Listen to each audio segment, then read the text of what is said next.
In this series of video tutorials, I am going to show you how to build a responsive app in Flutter. So here is a responsive app that changes its layouts as its window size changes.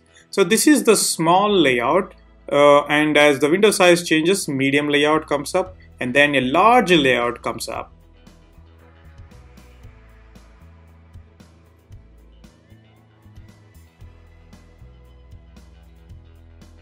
So here is what we are going to build in this app.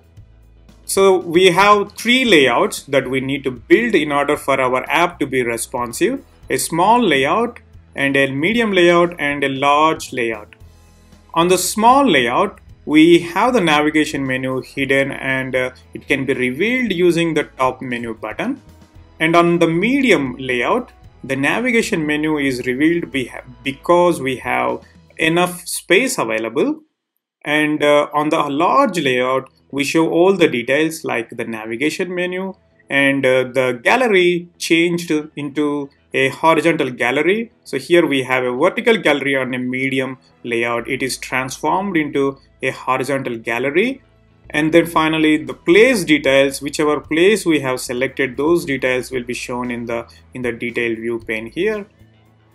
So here is how our app will look like on mobile with the small layout, in the landscape mode showing a medium layout, and on a tablet it is showing a medium size layout by default in the portrait, and in the landscape it has a larger space, so it is showing a large layout.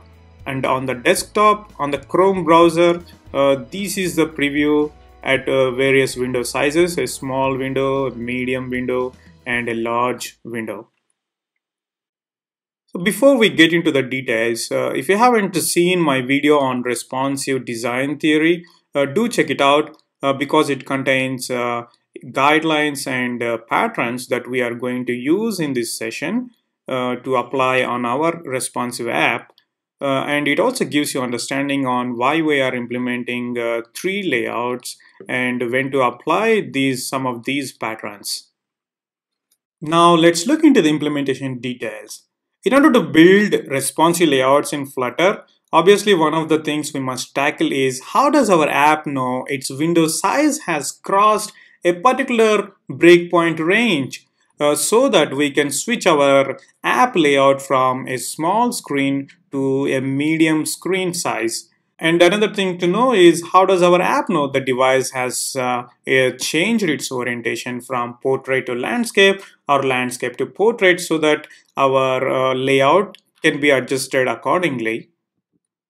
And the third important thing is how does an individual widget on the app screen know that it has a new larger space available and it can fill the space.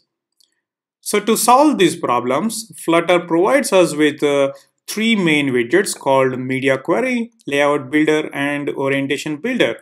Using these three widgets, we can build the responsive layouts in Flutter. Of course, Flutter provides many useful widgets.